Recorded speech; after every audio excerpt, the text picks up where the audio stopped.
야단 보따리를 찾아주셔서 감사합니다. 구독, 좋아요, 알림 설정 꼭 눌러주세요. 옛날 조선 중엽 경기도 외광 마을에 박대감의 부인 한씨가 살았습니다. 그 집은 풍족했으나 자손이 없어 항상 고심이었지요. 서방인 박대감은 이미 노쇠하여 사내구실을 못했습니다. 그런데 부인 한씨는 이제 28배 꽃다운 나이였지요. 그녀는 젊은 청춘을 별채에서 외롭고 쓸쓸히 보내고 있었습니다. 그러던 어느 날이었지요. 술에 잔뜩 취한 머슴 칠보기가 한밤중에 부인 한씨의 방으로 들어갔습니다. 여기가 변속관이요? 그 방에서는 향내가 가득했고 한씨 부인이 치마자락을 반쯤 걷고 누워 있었지요. 그런데 한씨 부인은 칠보기를 보고도 놀라지 않았습니다. 늦었구려. 예? 변속간에 온 것을 환영하오. 그날 밤 칠보기는 얼떨결에 이불 속으로 빨려 들어가고 말았습니다. 그리고 그날 밤 두 사람은 흥흥. 한씨 부인은 꿈이라 생각하고 칠보기를 받아들였습니다. 칠보기에 민망할 정도로 튼실한 몸뚱이의 한씨 부인은 태어나 처음으로 여인임을 세게 느꼈지요. 이튿날 아침 일찍 칠보기는 바지를 들고 담장 너머로 후다닥 도망쳤습니다. 아침에 그가 한씨 부인의 방에서 눈을 뜨고 나서야 뭔 일이 벌어졌는지 알게 되었지요. 한편 한씨 부인은 아침부터 얼굴에 화색이 돌았습니다. 서방인 박대감도 못 알아볼 정도로 안색이 좋아져 있었지요. 오늘은 어째 부인의 안색이 좋구려. 간밤에 뭐 좋은 일이라도 있었소? 아, 믿고 말고요. 제가 어젯밤 꿈을 꾸었는데 아주 좋은 꿈을 꾸었소이다. 호호. 도대체 무슨 좋은 꿈을 꾸었길래 얼굴에 화색이 이리 돈단 말이요. 아, 그런 게 있어. 딴 세상에 와 있는 짜릿한 느낌의 꿈이었소. 그때 여종 춘자는 한씨 부인이 머무는 별채를 청소하고 있었습니다. 그녀는 한씨 부인의 옷을 빨려고 준비하다가 그녀의 속것에 묻어있는 하얀 얼룩을 보았지요. 아니, 마님의 속것에 못 보던 얼룩이 묻어있네. 춘자는 고개를 갸우뚱하며 얼룩에 코를 갖다 대고 냄새를 끙끙 맡아 보았습니다. 그리고 그녀는 경악을 했지요. 아니, 이것은 칠복이 것이네. 그놈 빨래를 내가 하니까 잘 알지? 춘자는 칠복이 옷을 빨 때마다 그놈의 바짓가랑이에서 나는 이상한 냄새를 잘 알고 있었습니다. 그런데 그놈의 하얀 얼룩이 한씨 마님의 속것에 묻어 그 냄새가 나는 게 아니겠습니까? 음매, 이것이 다 뭔 일이다냐? 어째 그놈의 자식 허연 국물이 마님의 속것에 묻어있느냐고? 춘자는 갸우뚱거리며 방 청소를 마저 했습니다. 그리고 며칠이 흘렀지요. 그런데 칠보기가 또 술에 취해 한씨 부인의 처소로 들어갔습니다. 여기가 변속관인가? 그런데 칠보기는 또 얼떨결에 한씨 부인의 이불 속으로 빨려 들어가고 말았지요. 그리고 그는 다음날 일찍 또 바지를 들고 담장을 넘었습니다. 그날도 한씨 부인의 얼굴엔 화색이 돌았지요. 아침밥을 먹으며 박대감이 말했습니다. 부인, 요즘 좋은 꿈을 많이 꾸나 보. 얼굴이 봄꽃 피듯 활짝 피었소이다. 아, 정말 내 얼굴이 그렇게 활짝 피었소? 요즘 들어 밤마다 좋은 꿈을 꾸니 이제야 좀 사는 것 같습니다. 호호. 그 시각 여종 춘자는 한씨 부인의 방을 청소하고 있었습니다. 아니 그런데 또 하얀 얼룩이 나왔지요. 이번에는 바닥에 깔려있는 흰색 묘위에 얼룩이 져 있었습니다. 춘자는 또 냄새를 맡아보고 칠보기 것임을 알아챘지요. 아니, 저번에는 마님의 속것에서 이번에는 요 위에서 왜 자꾸 칠복이 국물이 묻어나오는 것이야? 혹시 이놈이 밤마다 마님을? 이쯤 되니 춘자는 칠보기가 의심스러웠습니다. 만약 그런 것이라면 내 이 녀석을 가만둘 수 없지. 춘자는 화가 나 씩씩거렸습니다. 그날 밤부터 춘자는 숨어서 밤마다 한씨 부인이 머무는 별채를 지켜보았습니다. 그런데 자정이 되어 꾸벅꾸벅 졸다가 잠이 들고 말았지요. 그런데 잠시 후 인기척에 그녀는 눈을 떴습니다. 아니 그런데 시커먼 그림자 하나가 별채로 향하고 있었지요. 옳거니 잘 걸렸다, 이놈. 달도 별도 없는 칠흑같이 어두운 밤 분간은 안 되었지만 춘자는 틀림없는 칠복이라 생각했지요. 춘자는 미리 준비한 뭉둥이를 들고 달려가 사정없이 사내의 머리통을 갈겼습니다. 아이쿠. 몽둥이로 머리를 맞은 사내는 짧은 비명과 함께 그 자리에 쓰러졌지요. 너 오늘 나한테 한번 죽어봐라. 춘자는 쓰러진 칠복이를 향해 사정없이 발길질을 해댔습니다. 아니, 인연이 어따 대고 발길질이냐? 춘자는 기겁을 하고 말았습니다. 그는 칠복이가 아니라 박대감이었지요. 아이고 대감마님 지가 죽을 죄를 지었구먼요. 아니, 인연이 실성을 했나? 감히 내게 몽둥이질을 하질 않나 발길질을 하지 않나? 내가 정녕 죽고 싶어 환장한 것이야. 아이고 대감마님 인연을 죽여주십시오. 지가 실성을 했나 봅니다. 춘자는 얼른 땅바닥에 쓰러진 박대감을 부축하여 안채로 데려갔습니다. 그리고 안방에 눕혀드렸지요. 대감마님, 인연이 정말 죽을 죄를 지었습니다요. 그런데 내년이 정말 나를 죽이려 했던 것이냐? 그런 게 아니었고 저는 그저 도둑이 든 줄 알고 그랬사옵니다. 내 평생 종년한테 죽도록 맞아본 건 또 처음이다. 박대감은 온몸이 아프지 않은 곳이 없었습니다. 이제 좀 쉬어야겠으니 그만 나가보거라. 알겠습니다요, 대감마님. 춘자는 박대감의 안채를 나왔습니다. 아이고 10년 감수했네. 춘자는 처소로 가기 전에 한씨 부인이 머무는 별채를 한번 힐끔 쳐다보았습니다. 아니 그런데 웬 놈이 바지를 들고 담을 넘고 있었지요. 그러자 춘자는 얼른 몽둥이를 챙겨 담장 쪽으로 향했습니다. 그런데 그는 벌써 담 넘어 도망가고 없었지요. 엄매 놓쳐버렸네. 그런데 저 잡놈은 어찌 감당하려고 저 짓을 벌이는 것이야. 춘자는 처소로 돌아와 씩씩거렸습니다. 내 오늘 이놈을 꼭 잡았어야 했는데. 춘자는 속상하고 화가 났습니다. 내 반드시 이 잡놈의 다리몽댕이를 분질러 놓고 말 것이야. 그날 밤 춘자는 한숨을 못 잤지요. 며칠 후 춘자는 한씨 부인의 방을 청소하다 말고 잠이 들었습니다. 얘 춘자야, 어찌 청소하다 말고 자는 것이야? 예, 춘자는 3일째 한숨도 못 자고 있었습니다. 밤에는 몽둥이 들고 지키느라 못 잤고 낮에는 일하느라 못 잤지요. 아니, 밤에 뭐하고 낮에 자는 것이야?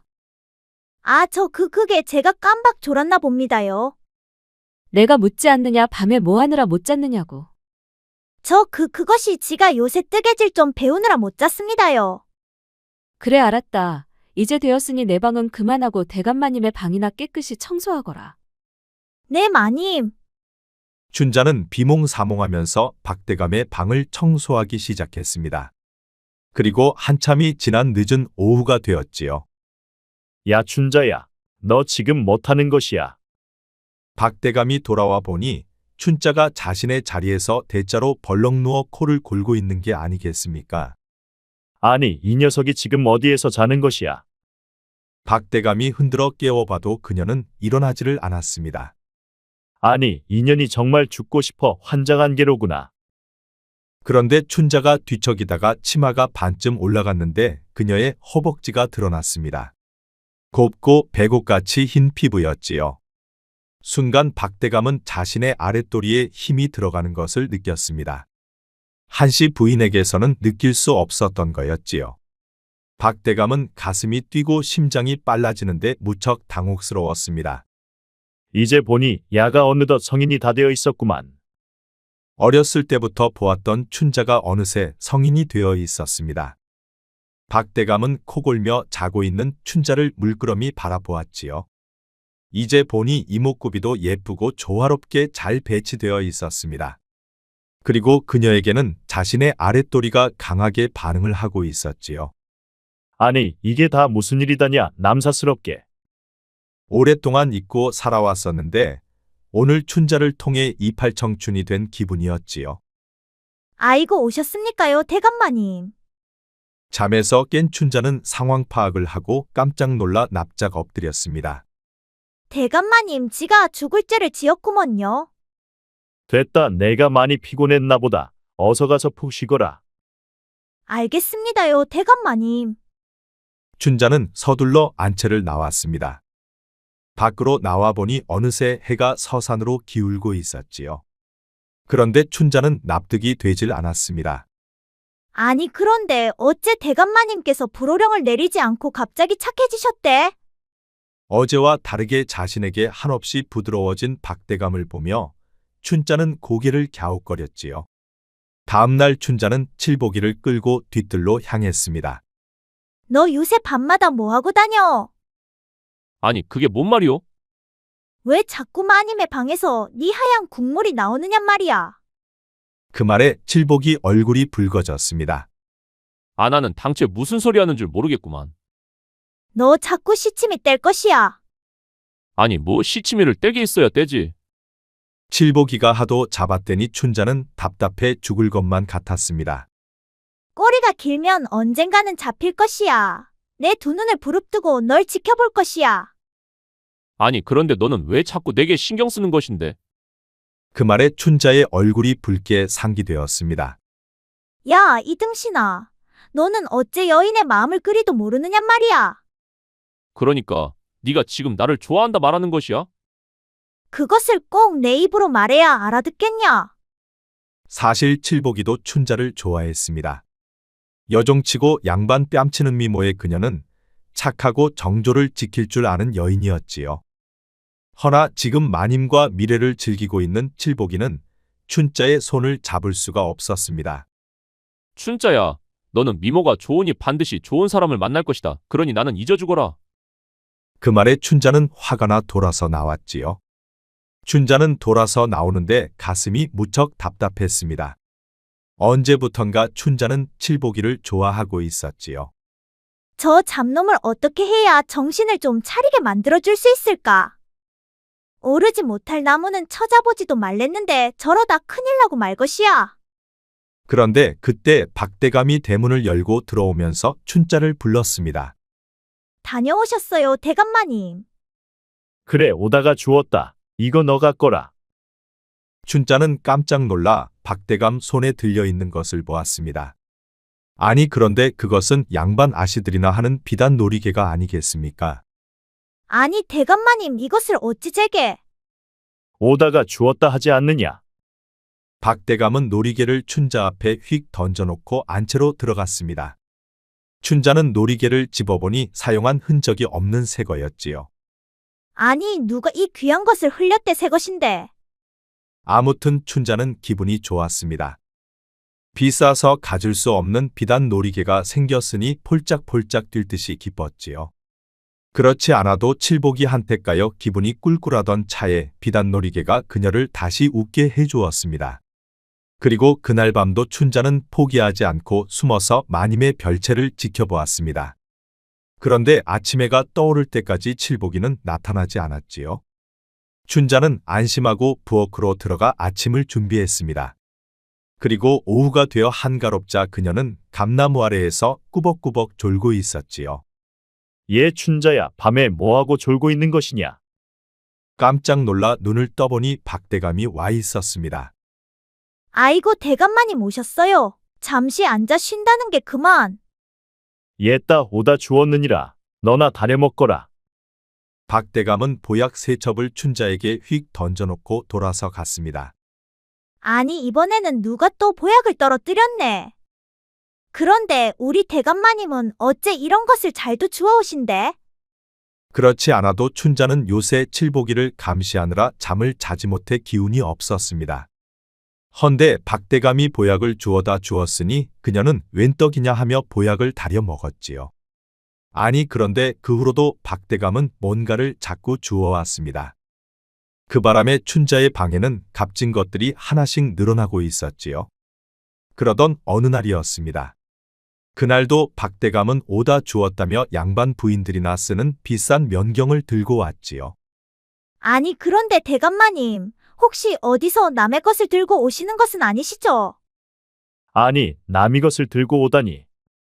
아, 대감마님께서 주워오시는 게 죄다 새 것이니 말입니다. 무슨 소리냐? 어디 줍는 게 다 헌 것만 주우라는 법이 있더냐? 하지만 그래도 이건 좀 뭔가? 어허, 별것을 다 신경 쓰는구나. 배고프다 밥이나 다오. 박대감은 춘자 손에 면경을 쥐어주고 방으로 들어갔습니다. 춘자는 면경을 가지고 자신의 방으로 들어갔지요. 이곳에 놓는 게 좋겠지. 춘자는 한쪽에 자리를 잡고 면경을 놓았습니다. 어느새 춘자 방에는 여러 벌의 비단옷과 고급 화장품부터 없는 게 없었지요. 웬만한 부잣집 아씨보다 더 많았습니다. 오시며 장신구는 모두 양반의 것인데 정작 내 몸은 천한 노비라니. 춘자는 언젠가는 비단옷을 꼭 입어보고 싶었습니다. 그리고 비싼 화장품도 발라보고 싶었지요. 춘자는 면경을 내려놓고 기쁜 마음으로 부엌으로 들어갔습니다. 그리고 박대감의 저녁상을 챙겨 안방으로 가져갔지요. 그러자 때맞춰 한씨 부인도 안방으로 들어왔습니다. 춘자는 옆에 앉아 두 분의 식사가 끝날 때까지 기다렸지요. 요새 영감님 얼굴이 피어나는 것을 보니 무슨 좋은 일이 있으시오? 뭐 좋은 일이 있겠소. 나도 부인처럼 좋은 꿈을 좀 꿔보고 싶어서 노력 중이요. 호호, 노력한다고 좋은 꿈이 꾸어지시오. 노력하면 안 될 게 뭐 있겠소. 부인도 꾸는데 나라고 못 꿀 일이 있겠소. 얘 춘자야, 내가 한번 말해보거라. 노력한다고 좋은 꿈을 꿀 수 있느냐? 뭐 노력하면 되지 않겠습니까요? 춘자는 자신도 모르게 박대감 편을 들고 있었습니다. 내 생전 노력해서 좋은 꿈을 꿀 수 있다는 말은 처음이다. 그래도 지성이면 감천이지 않겠습니까요? 그런데 한씨 부인과 춘자는 박대감 말의 의미를 알 턱이 없었습니다. 그리고 몇 달이 흐른 어느 날이었지요. 언제부턴가 한씨 부인이 헛구역질을 하더니 그녀의 배가 서서히 불러오고 있었습니다. 아무도 모르고 한씨 부인만 알고 있었지요. 한씨는 불러오는 배를 보며 고민에 빠졌습니다. 서방님과 별을 보지 않았는데 아이가 태어난다면 의심을 하겠지. 그러니 더 늦기 전에 서방님과 반드시 별을 봐야 해. 그리 생각한 한씨는 그날 밤 베개를 들고 안채로 들어갔습니다. 오늘은 어쩐 일로 내 방을 찾았소. 우리가 떨어져 있으니 자식이 없는 게 아니겠소. 그러니 다시 한번 시도해봐야 하지 않겠습니까? 뭐 몇 년을 시도해봐도 되지 않았던 게 지금 와서 될 일이 있겠소. 혹시 아시오? 요새 대감의 혈색이 좋아졌으니 될 수도 있을지? 그날 밤 부인 한씨는 박대감 옆에 누워 최선을 다했습니다. 그런데 역시나 안 되었지요. 그 후로도 여러 날을 시도해 보았으나 역시나 안 되었습니다. 그 때문에 부인 한씨는 고민이 커져만 갔지요. 다음 날 밤 칠복이가 자정 넘어 한씨 부인의 방으로 들어왔습니다. 그는 이제 맨정신으로 들락거렸지요. 칠보가 뱃속에 애가 들어섰다. 이를 어쩌면 좋으냐? 그 말에 칠복이가 생각할 겨를도 없이 곧바로 말했습니다. 그럼 마님 저와 함께 떠나면 어떻겠습니까요? 아니, 너 믿고 따라갔다가 무엇으로 먹고 산단 말이냐? 지가 아직 한참 젊은디 마님 한 분 먹여 살리지 못하겠습니까요? 어디 먹고 사는 일이 쉬운 일이더냐? 이것 참 난감하게 되었구나. 서로 즐길 때는 몰랐지만 한씨 부인의 배가 불러오니 근심 걱정만 무척 커졌지요. 그리고 만에 하나 들통나면 그 대가가 얼마나 크고 혹독할지 알 수가 없었습니다. 배가 불러오는 것이 보이기 시작하면 그땐 너무 늦었지요. 아무튼 마님 너무 걱정 마셔요. 마님은 지만 믿으면 되는구만요. 그런데 칠복이는 뭔가 믿는 구석이 있는 듯 자신 있게 말했습니다. 마치 이미 모든 준비를 마쳤다는 듯 그는 의기양양했지요. 한씨 부인은 일반 여종이나 노비가 아닌 양반이었습니다. 그러니 돈을 웬만큼 벌어서는 양반인 그녀를 행복하게 해줄 수는 없었지요. 그런 것을 누구보다도 잘하는 칠복이는 문제 없다는 듯 자신만만했습니다. 아무리 그래도 너만 믿고 있을 수만은 없다. 나도 무슨 대책을 세워야지. 한씨 부인은 왠지 칠복이만 믿고 있을 수는 없었습니다. 행여나 쫓겨나 칠복이를 따라간다 해도 가난하고 구질구질한 삶을 살고 싶지는 않았지요. 그리하여 한씨 부인은 머리를 싸매고 방법을 찾기 시작했습니다. 그렇게 며칠을 고심한 한씨 부인은 계획을 세우고 칠복이를 불렀지요. 이제부터 내가 부를 때까지는 내 방을 찾지 말거라. 아니 왜 그렇습니까요, 마님? 지가 뭐 잘못한 것이라도 있는감요? 그런 게 아니다. 이미 물은 엎질러졌고 지금부터 자칫 잘못하면 천국과 지옥으로 갈릴 것이야. 그럼 무슨 방도가 있으신감요? 요새 대감께서 춘자에게 관심을 많이 보이더구나. 그러니 춘자를 이용할 것이다. 아니 어떻게 춘자를 이용한단 말씀입니까요? 춘자라면 대감께서도 아마 사내가 되실 것이야. 몸은 상대를 알아보거든. 그러니 내 대신 밤에 춘자를 대감의 잠자리에 넣으면 되는 거지. 딱 한 번만 대감께서 성공하면 되는 것이야. 그럼 마님께서는 지금부터 7달 후에 아이를 낳을 것인데 그것은 어떻게 하시겠는지요? 그거야 칠삭동이로 만들면 되지 않겠느냐. 한씨 부인의 말을 듣고 칠복이는 손뼉을 쳤습니다. 역시 마님은 마님입니다. 그런 천재적인 발상을 하시다니 존경스럽습니다.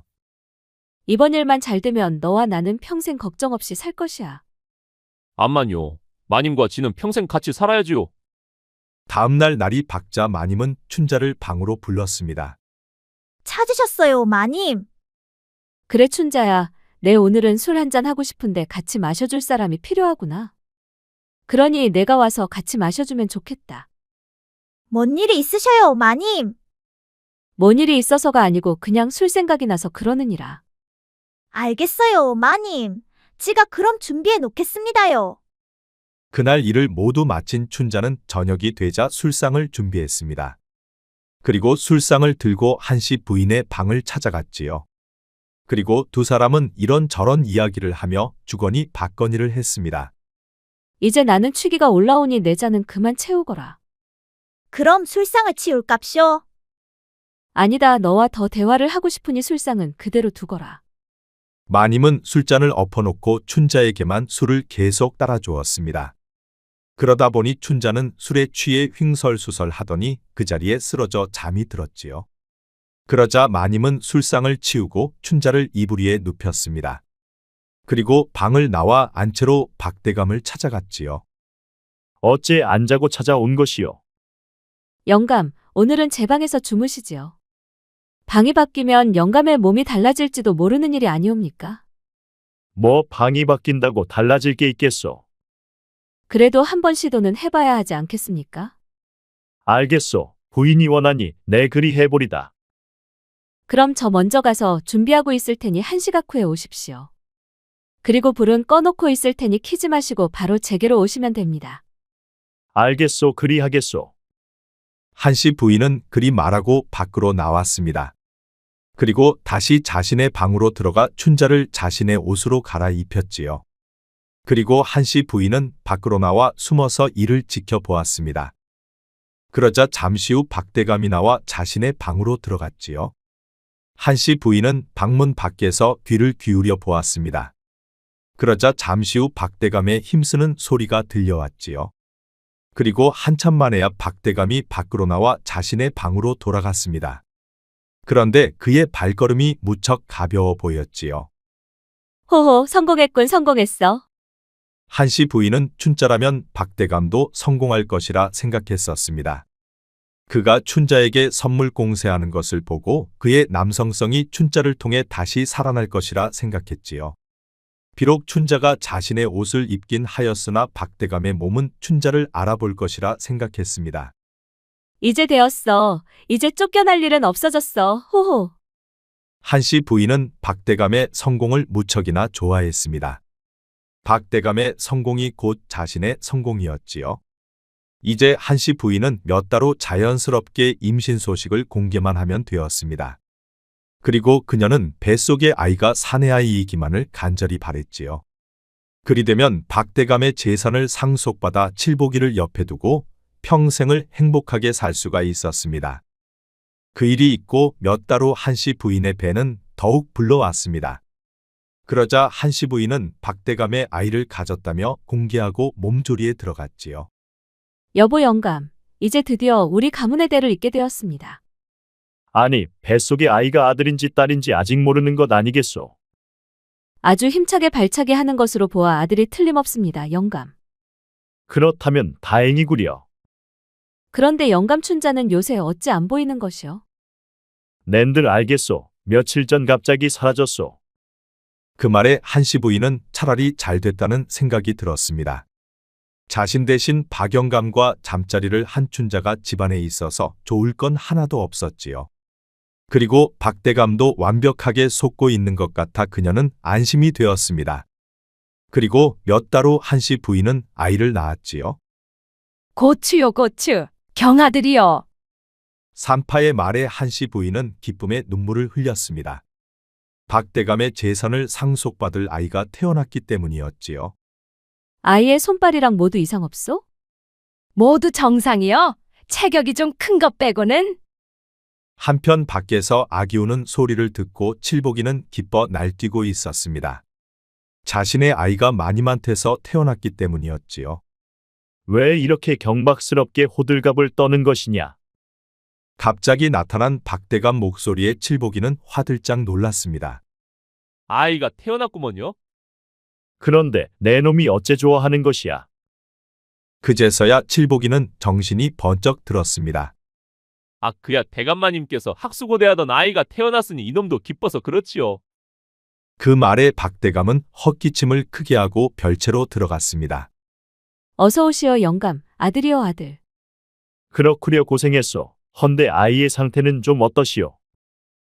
아이는 장군감입니다요. 아주 건강하답니다. 아, 그렇소. 그렇다면 다행이구려. 칠삭동이라 걱정했소. 그런데 아무리 봐도 칠삭동이로는 안 보이요. 이 두 손으로 수백 명의 아이를 받아봤지만 칠삭동이가 이렇게 크게 태어나는 경우는 처음이요. 아 그야 내가 잘 먹었으니 아이도 그만큼 크게 태어난 게 아니겠소. 하지만 이건 좀. 여보 영감, 우리 아이가 영감을 쏙 빼닮았습니다 그려 호호. 부인 한씨는 아이를 안고 싱글벙글하면서 좋아라 했지요. 박대감은 한씨 부인의 방을 나오면서 하늘을 보았습니다. 푸른 하늘에 뭉게구름이 정처 없이 흘러가고 있었지요. 며칠 후 아기가 보고 싶어 견딜 수 없던 칠복이는 자정이 넘어 한씨 부인의 방으로 들어갔습니다. 그리고 그는 자신의 아기를 보며 무척 좋아했지요. 칠보가 이제 되었다. 박대감께서 나이가 들어 살 날이 많지 않다. 이제 이 아이가 무사히 자라 대감의 재산만 상속받으면 우린 그땐 걱정이 없단다. 아이고, 그럼요, 마님. 지가 무슨 수를 써서라도 우리 아이만큼을 꼭 지켜낼 것이구만요. 두 사람은 그날 밤도 자고 있는 아기 옆에서 사랑을 나누었습니다. 그렇게 두 사람의 계획대로 그들의 꿈은 점점 이루어져 가고 있었지요. 그리고 한씨 부인의 아기가 태어난 지 석 달이 지난 어느 날이었습니다. 아니 그런데 갑자기 포졸들이 들이닥쳤지요. 칠복이 어디 있느냐? 당장 나와 오라를 바꾸라. 아니 칠복이는 왜 찾는 것이요? 그가 무슨 잘못을 한 것이요? 그자는 박대감의 재산을 빼돌렸소. 포졸들은 집안을 샅샅이 뒤져 숨어있는 칠복이를 잡아갔습니다.